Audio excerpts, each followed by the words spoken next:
And here we go again, everybody. You know what time it is. It's time for Circles and Squares. You made it back to the Square of the Circle music channel. I'm yours truly, Aaron Major. Thanks for coming back. Um, got a really fantastic episode for everybody today. Um, this is going to be a dedication, dedication episode, kind of in spirit, in memoriam to someone very special to me, obviously, to my mother. This is a dedication episode to my mother, coming up on the second anniversary of my mother's death. Sorry, everybody, I'm not going to get all creepy, emotional, blubbery on you. Don't want to bring in the rain clouds, so to speak.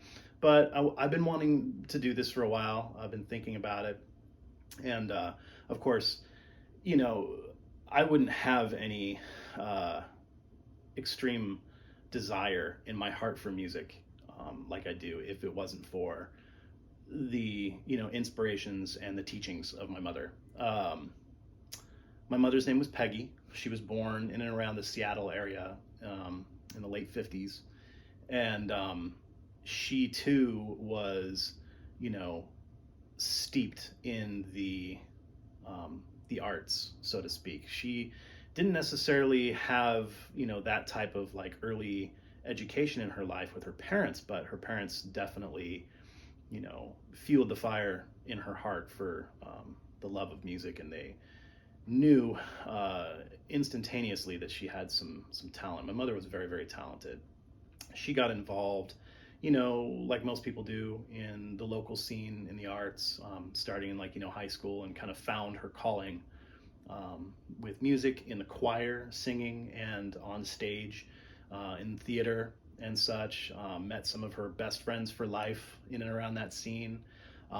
Moved to Portland when she was in her late teens to finish out high school, and just was always heavily involved in all that. So she got a really eclectic upbringing musically, and also was a huge fan of popular music, like everyone was in the late 70s and early 80s when she was really coming into her adulthood.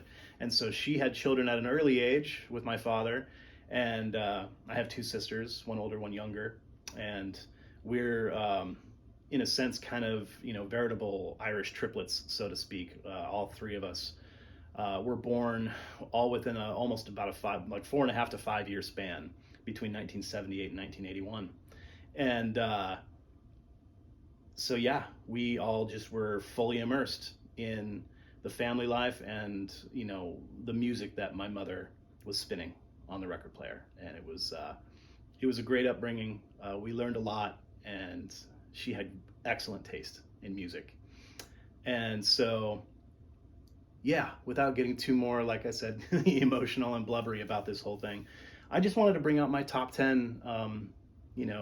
This is music from Mom.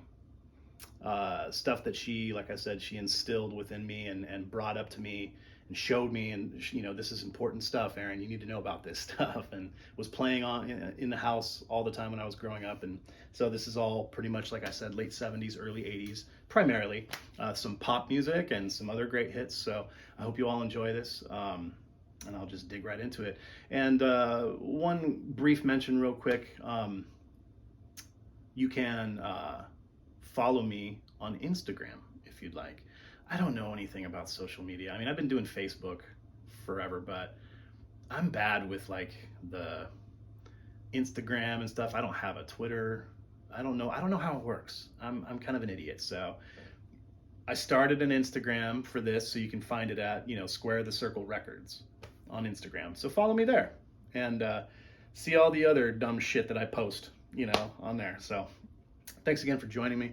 This is dedication episode, music from Mom. So thank you, Mom, for all the wonderful music. I miss you and I love you. Starting at number 10, this is an artist that I have brought out many, many times. I talk about a lot, not just because I love him dearly, but this is something that was playing in the house when I was growing up all the time. And my mother was very adamant about, not necessarily like pumping my brain full of this kind of stuff, but it was just like, she knew that it was something really special, and it truly was. And I immediately latched onto it, and she saw that I latched onto it. And so she kind of cultivated that feeling in me, because this is like a real eclectic contemporary, artist of well-known stature. He's known now for being a film composer of blockbuster huge films. I've told people before on these episodes, like, research this guy's name and look at his credits, like what he's accredited for, and you'd be like amazed at the music, for these monumental films that he's composed music for. But in his early days, in the late 70s and early 80s, he was a jazz musician, and was still composing all of his contemporary stuff, but it was kind of like new age jazz, electronica, just all kinds of really cool, eclectic, beautiful soundscape type of stuff. So I'm sure you all know I'm talking again now about Mr. Mark Isham. Like I said, he's a contemporary composer of all types of music, but his early stuff was kind of more jazz influenced. He's a trumpeter by trade, so he began as a trumpeter. So you have lots of those really cool jazz, subtle, sometimes muted trumpet, reminiscent of Miles Davis and stuff, but then mixed in with some really beautiful, ethereal, new age, electronic soundscape type of stuff. Really ethereal, gorgeous stuff. Really kind of lays it out for you. There's Mr. Cool himself. But yeah, this was something like I said, my mother brought out when I was a young kid, and it was always on in the house, and it will always just remind me of Mom. It's such fantastic music. This is a really great album, kind of a concept album. It's called Tibet. Not sure when it was released, probably in the early 80s, 83, 84, something like that. But it's all kinds of really interesting, like, musical, well, the music is taking place, but there's all sorts of like vocal and lyrical conversations with like Sherpas and such, in the Himalayas, and in all those like small villages and throughout the culture and stuff. So you have all these really interesting like moments of like poetry interjected into the music, and yeah, it's really fantastic. So everyone check out Mark Isham's Tibet album. You'll be pleasantly surprised. Really great listen. So there's that one. Here's another artist that, of course, dabbling more in the realm of like, popular music culture, and kind of the, late 70s kind of like nerdy prog, cool stuff that kids were listening to in the mid to late 70s. My mom was kind of a bit of a hippie, kind of a nerdy kid. Like I said, she was like in the theater group and like in choir and stuff. So she really like loved and appreciated choral music, symphonic music, anything with the air of composition and symphonic type of stuff. And so this is definitely in that realm of that progressive type of music. And Mom introduced me to Mike Oldfield at a very young age. Not specifically this album, but to be quite honest, I brought this out before. Right now, this is the only Mike Oldfield album I own. I know a lot of you people are gonna be, throwing stones at me for this one, but in reality, when Mom introduced me to Mike Oldfield, it was because, of course, Tubular Bells. And I remember her putting that on for me when I was a kid. And it just blew me away, because, I mean, everyone knows how just like haunting and creepy and ethereal that original tune is, the theme, the beginning theme from Tubular Bells. I mean, as the song goes on, it gets a lot more kind of, Mike Oldfield kind of like injected with some pop music and, rock and roll and stuff, but just kind of that original theme as it begins. And of course, then she would go on and talk about, oh my God, the first time I ever saw, the Exorcist. For her, it was just like, it took her back to 1975 or whenever it was The Exorcist came out, and she saw it in the theater like by herself. So she would talk about that, and yeah, just so fantastic. And I'll never forget the first time I heard that song. And I didn't realize it was associated with an artist like this. I thought it was more of kind of just like, somebody who's just on a keyboard just composing, music for film. And little did I know that this was, kind of like a, kind of an eccentric progressive rock symphonic mastermind, like Mr. Oldfield, kind of pulling the strings in the background, just composing these like, enormous 45-minute long pieces of music.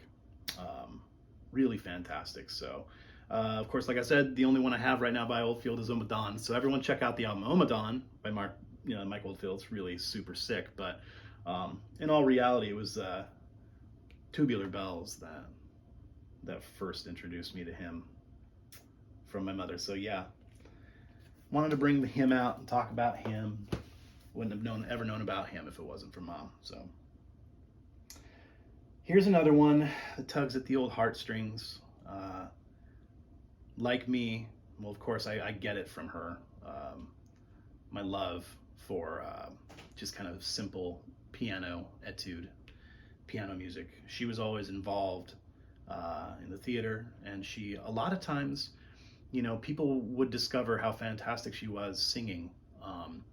And people would put on shows for her and produce, just kind of like one woman type review shows for her a lot here in Eugene, Oregon, at like small cafes and small dinner theaters and such like that. There was a lot of that going on in the late 80s, mid late 80s, and even in the early 90s. There was a lot of like, wonderful restaurants and cafes and places like that were very open to doing dinner theater and doing that type of thing, where you just kind of have like piano and a person singing and just doing like, Cole Porter tunes and Stephen Sondheim reviews and, things like that. Mom did a lot of that. And it was always just her and a pianist, shout out Jim Greenwood, local amazing musician, pianist extraordinaire, was always doing stuff with my mother. Another wonderful local pianist who was always, in cahoots with my mom, Vicky Brabham, jazz pianist extraordinaire. But yeah, those are two of the bigger names, but lots of people. And, Mom was always involved with that type of stuff. And so that's where I get that, I would go to these late night shows and rehearsals with her because I was just a kid, and I was sometimes I was involved with it myself. And that just really like solidified in my heart this place that I have for piano music, just simple, soft, subtle piano music. And so this is one of those artists. It comes from a soundtrack of a film that is kind of an artsy film. It's really kind of interesting. I don't really honestly like the film that much. It's kind of from the mid 80s, just, I don't know. It doesn't really captivate me in the way that I had hoped it would, but I certainly love the main theme from this movie. It's a piano piece written by a man named Vladimir Kolsma, and it's from the film Diva. Mom introduced this to me as a young child too, and I immediately it has that really kind of like sad and touching type of feel. The melody is a very somber and sad melody, but as a young child, I liked that. I don't know what about it that was making me I was drawn to this piece of music. It's called Sentimental Walk. I don't know what it was. In my head, like I associated it with like the love of like, being in and around like the theater community and stuff like that, because that was a lot of fun for me as a kid. And then also I associated, for some reason, because I was always trying to figure out like, what's that piece of music that I loved so much? It reminded me so much of Vince Guaraldi as well, that kind of piano music. And so I would associate it at one point in time with like the Charlie Brown Christmas music for some reason, because there is like a really like somber, soft piano piece that Vince Guaraldi plays on that Christmas, Peanuts Christmas soundtrack that it has no vocalizations, and it's really kind of a soft, somber piece, and it actually does. It's very reminiscent of the track that I'm talking about, Sentimental Walk, from this soundtrack, but primarily just that song. A lot of the rest of the music on this album is really fantastic. Some of it's kind of weird and interesting, and it's got like a strange kind of like pop 80s electro kind of thing going on, but it's all just centered around that one piano piece, Sentimental Walk by Vladimir Kolsma. So yeah, I just wanted to bring this up and mention it. It's a beautiful piece of music, bears mentioning, and it's always had that place in my heart and head. Very haunting, very beautiful, beautiful piece of music. So thanks for that one, Mom. Moving along here, I've also brought this up before, so I won't I won't go on and on about this one, but everyone knows how awesome and fantastic this album is. Yeah, my mom loved the shit out of John Denver. She just thought John Denver was just the greatest. She loved his charisma, his smile, his voice. She loved his voice. Just that beautiful, clear as a bell tenor guy voice. She loved that shit. And just his mild mannered, the subject matter that he would sing about. She loved the folky, the more folky aspect of his kind of country stylings, because, here, people growing up in the Pacific Northwest, there's some pretty serious, like, redneck, quality of life here, and especially in Washington State where she grew up, and then also in Oregon as well. But, everyone's got that little bit of kind of like Wild West, little bit in their blood, and she did too. But she really appreciated and loved like I said, the folky aspects of John Denver. More of a folk artist, in my opinion, than a country artist. But honestly, if you're an American folk singer, they're one and the same. You know what I mean? American folk is country music, and country music is American folk. Like, it just is. So, yeah, just had to bring this up again. Mom listened to this nonstop in the house when I was a kid. It was always on, as well as all the rest of his albums. What's the other one? Andromeda. What's it called? Andromeda Rising or something like that? I don't know, some hippie shit. And his Christmas albums and just everything. We all grew up and loved John Denver, his goofy ass. But it's fantastic. It's a monumental album. It's just beautiful. I don't need to go on and talk about the tracks. We all know all these songs pretty much by heart. So wanted to bring this out, show it. It was definitely a huge part of my life growing up, and even to the day she died, she sung the praises of John Denver. So, love John Denver. Going more into that realm of popular music, Mom loved popular music. She absolutely loved it, and there was all types of things that she was into. She wasn't just into, the stuff that was reminiscent, like I said, of kind of like the more symphonic and choral music and female artists and stuff like that. She was really into edgy kind of stuff, and so this is a group super surprising, even at a very young age, to realize and know that, like, hey, my mom likes fucking rock music. Like, pretty cool. Even as I became a teenager and she started hearing the stuff that I was listening to when I was 12, 13 years old, like entering like 8th grade, 9th grade, and I was like really getting into rock and roll and listening to like Metallica and Alice in Chains, and like Pearl Jam was my favorite band, and my mom fucking loved that stuff. She just loved Eddie Vedder's voice, and she loved Chris Cornell's voice, and she was just really into that stuff. She really appreciated and just heard all of those little bits and pieces and aspects of like even hard rock and heavy metal music. She really was like, I see why you like this. I see why you're going there, why you're gravitating toward that stuff. This wasn't quite on that like heavier edge, but it was, these guys were a rock band. And they're just, everyone knows the power of, the Police, Sting, and Andy Summers and Stuart Copeland. Like, holy shit. This is one of the reasons why I loved and became a drummer. Like, I loved drumming so much, was listening to Stuart Copeland. Like, I can credit him for really being like one of the first artists that I ever heard that like, really, my mind just clicked, and I was listening to what he was doing, and I was like, I want to play drums, and I want to play drums like that guy. Like, really, really unique, cool, ingenuitive what he was doing with kind of like, pop punk and rock and roll of the 70s and 80s. And he was also really into kind of like other world sounds. Everyone knows that he was into like, that type of reggae rhythms and stuff like that. Like, that shit was really popular in the early 80s. And He kind of just took all that and just kind of chewed it all up and gave it to the world in his own way. And I fucking love this shit out of this album. My mother did too. And this was on the turntable when I was like 7 years old, 8 years old. Like, my mom and I were rocking out to this, singing along to every single song. Like, yeah, we loved this album. Synchronicity by the Police.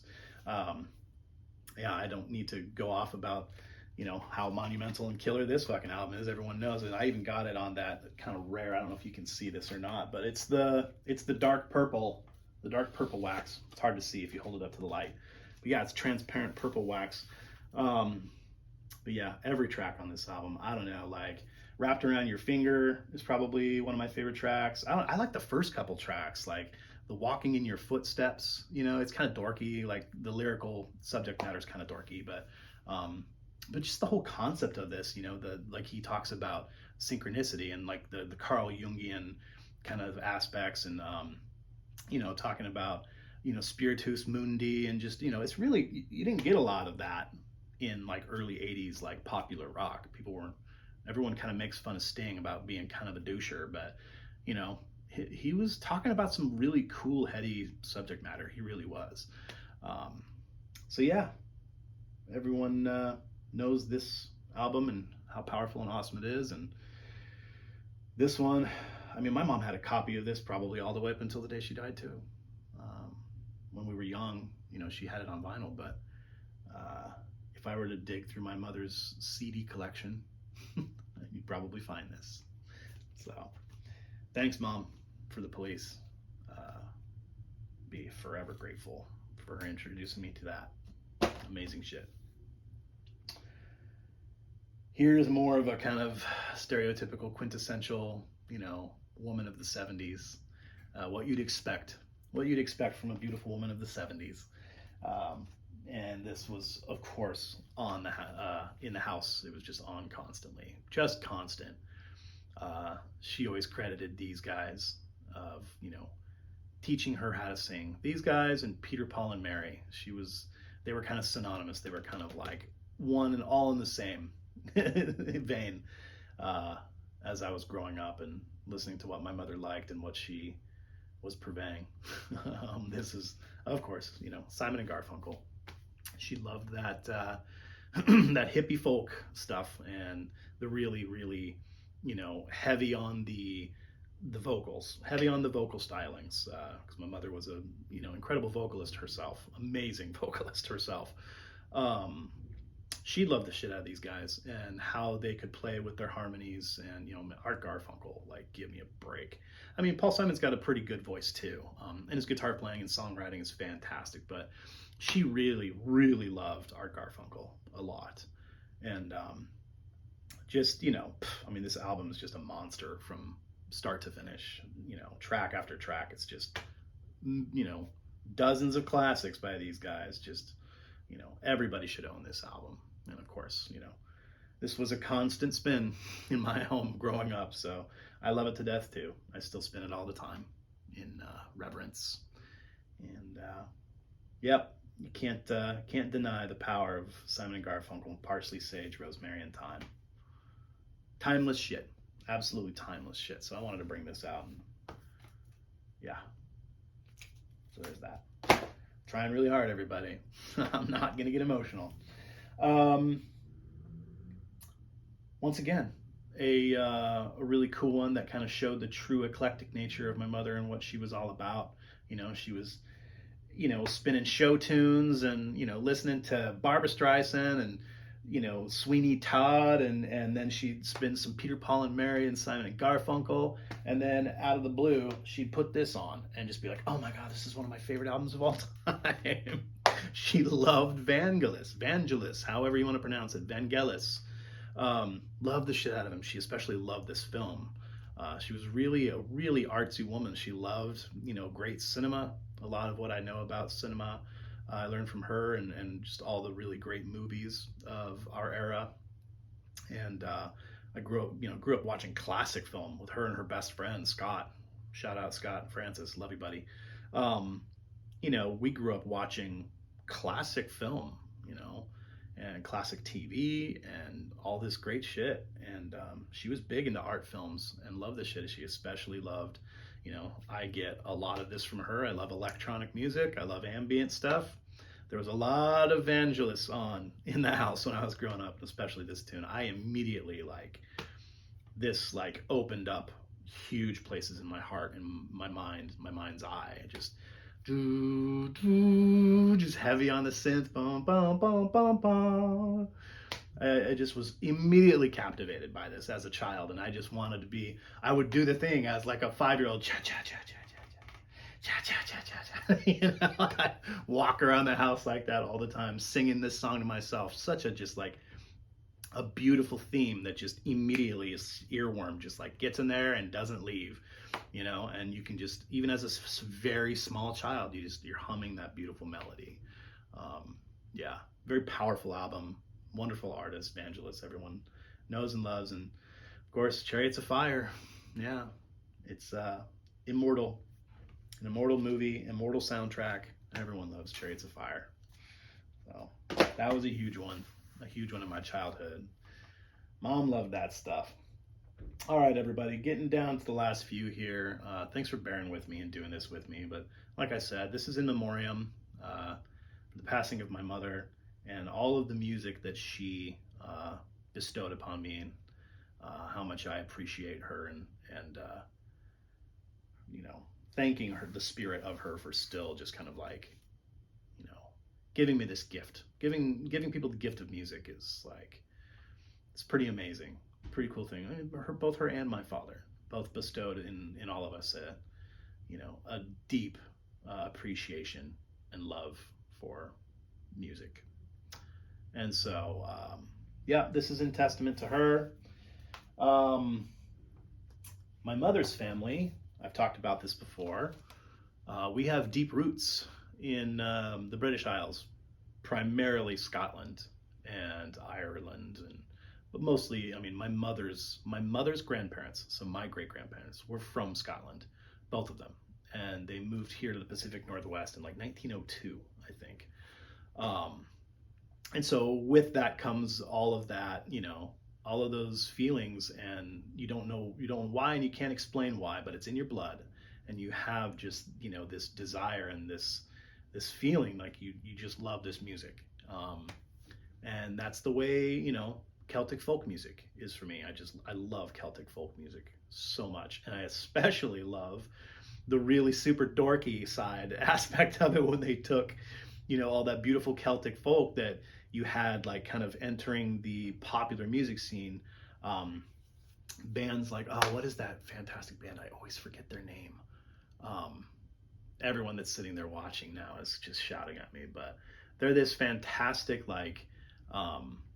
Celtic folk rock band that kept putting out albums that were just really just a wonderful mishmash of all that rock, kind of folk rock, prog rock mixed with Celtic folk. Damn it, I can't remember the name of that group. They're so fucking good. Anyway, this is along those lines, but this is more mid to late 80s, almost into the 90s, but this album specifically is mid 80s, and it's that popular Celtic folk sound, but pushed into the genre of new age, kind of contemporary electronica, mixed with rock and roll. So it's just fusion. It's what people would call world fusion, but it's Celtic rock world fusion. Anyway, this band's called Moving Hearts, an album called The Storm. Dude, these guys, they're so fucking awesome. If you like Celtic folk music, with all just the classic fare, all the sounds that you're used to hearing, the Julian pipe and wood flutes and stuff, but there's killer percussion and drumming on this, bass guitar, acoustic and electric guitar, all kinds of, it's prog rock fueled, but mixed with that Celtic folk sound. Really fantastic album. There's 5 or 6 songs. Yeah, 6 songs, and some of them are much more traditional, no heavy, electric instruments, some of them are just straight up acoustic style, folk songs. And then a smattering of them, 2 to 3 songs are like rip roaring 16, 17-minute versions of these classic folk tunes that you would hear out of Scotland and Ireland and Wales, but they're all smashed together into one big, like it's a pastiche, one big long 16-minute song of like popular tunes that you've heard before, traditional tunes. One called "The Lark in the Morning," the Butterfly Song, stuff like that. So anyone that is familiar with any classic folk music from, like I said, that area of the world, you'll recognize a lot of these tunes, but then they're all mashed up with modern day contemporary, like progressive electronic nerd music. It's pretty fucking rad. Mom introduced this to me when I was like 10 years old, and fucking game over, dude. Game over. Ever since then, anytime I can find bands like this, I buy them up because I love this kind of shit. These guys are credited. A few of the founding members of this band were in cahoots and were founding members of the band that played for that very famous group Riverdance. So they're kind of drawing a parallel there for anyone that doesn't really get what I'm talking about. So some of these band members were also founding members in that musical troupe called Riverdance that obviously made a giant smash worldwide in like the early 90s. So yeah, there's the correlation there. These guys are fucking fantastic. Anyone, like I said, if you like this stuff even remotely, check this album out. Get on the line and listen. You will love it. So yeah, very thankful for my mother discovering that one, playing that for me. Okay, here's another kind of obvious one. You would think would be obvious, but maybe not so much. I don't know. My mother loved this guy so much. Kind of felt like I'm sure a lot of people did that were from that generation of boomers that were born in the mid to late 50s, that were kind of more on the young side of the boomer generation, because my mother was like born in 58, so only a few years removed from being a Generation Xer, and so she was on the kind of younger edge of all those boomers, and so she really loved all of those like cutting edge artists from the late 70s and early 80s. But this was a person that she really loved and associated herself with so deeply because they were the same age, and she got to watch, just like the rest of the world did, got to watch this guy grow up and watch his life kind of unfold, before everyone's eyes. And she just had the biggest place in her heart for him, like a lot of people did. And even toward the very end was one of those people that still just kind of supported and loved him and felt like she understood him like other people didn't. Of course, talking about the infamous, the most famous artists in the entire world. The king of pop himself, Michael Jackson. But especially this album, specifically. She loved the shit out of this album. This album was on in the house constantly when I was very young. She loved the shit out of him. And even as his career kept going, she would buy his albums. She loved Thriller. We would watch Thriller as children, that crazy, video that he made for it. And the Bad album, we still all loved it. The Dangerous album, loved it. That was the first CD my family ever owned. We had a shared, a boombox CD player when CD players not when they first hit the market, but when they became affordable. CD players weren't affordable for a long time for poor people. And so I think we got it as a gift from like my rich uncle for Christmas, a little CD player, and that was the first CD that the family got, was Michael Jackson's Dangerous. Or it was either Bad or it was Dangerous. I think it was Dangerous because that was just released. So we're talking 1991. And we were all just like, it was just magic. We were all enthralled. It's like, what? What's a CD? What is this? What do we do with the record player now? And yeah, game over, dude. You can't deny the pop power of this master. What a tragic life, tragic story. It's hard to really like even talk about because it's so like multi-faith, like there's so many faces to it, and it's so multi-sided, and it's like Yeah, where do you go, and how do you even continue to talk about it? But what a sad, tragic end to an equally sad and tragic life. So, but Michael Jackson's the shit, in my opinion. This album, Off the Wall, super cool, disco, rock, R&B, jazz, funk, masterpiece. Mom loved this shit. She loved him. She loved the way he moved his body. She loved the way he sings. Yeah, and it's just something you can't deny. Pretty magic stuff.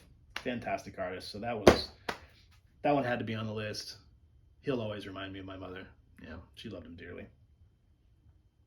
All right, but everybody, I'm gonna close this shit down. Sorry, it's getting a little bit lengthy, but this is the last one.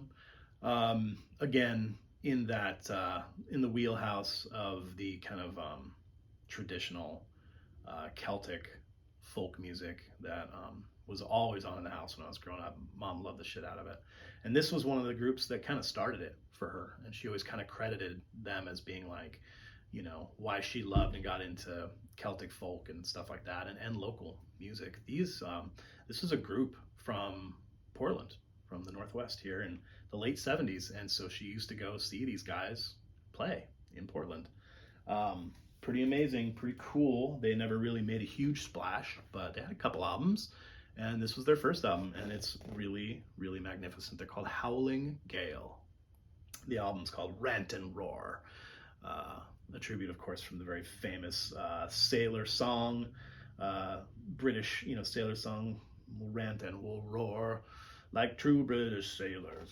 But yeah, the album's chock full of those types of traditional Irish, Scottish, English folk songs, pirate songs, sailor songs, songs about, whores and drinking, and just, it's great. There's multiple players, multiple singers, all kinds of beautiful music. There's even a track on here called Pretty Peg, and that was my mother's name, was Peg. And so that song always just, makes me cry.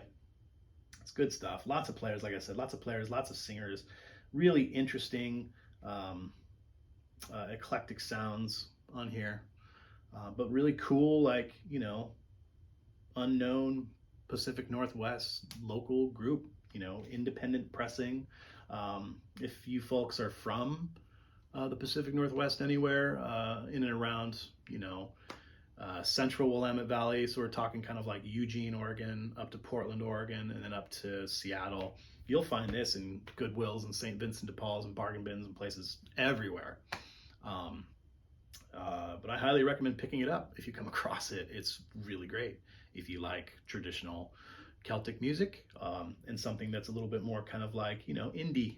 It's kind of like lo-fi, indie, private pressing. It's really great. Really cool album. And this was very captivating to me when I was a child. It's, like I said, it was on the radio, or on the record player constantly. I used to sit and stare at this really crazy art and kind of like follow it around with my fingers, and all these Celtic knots, and this is like a Celtic dragon, traditional Celtic dragon, and just really interesting shit. So this is kind of like the album that reminds me most of my mother. And yeah, so that's that. It's the end of my episode. In memoriam, Peggy Sue Brown Major, born February 20th, 1958, died February 2nd, 2020. Love you, Mom. Miss you. Anyone else that knew her, knew how amazing she was and how much light and love she brought to the world, as well as just a lot of great taste in music and everything she did. Musically and for the community and for the arts community. She was a powerhouse. She was pretty awesome. So thank you, everybody, for joining me on this tribute episode. And I hope you all enjoyed a little bit of this and can find something cool to listen to. Keep playing your records loud. Peace be with you.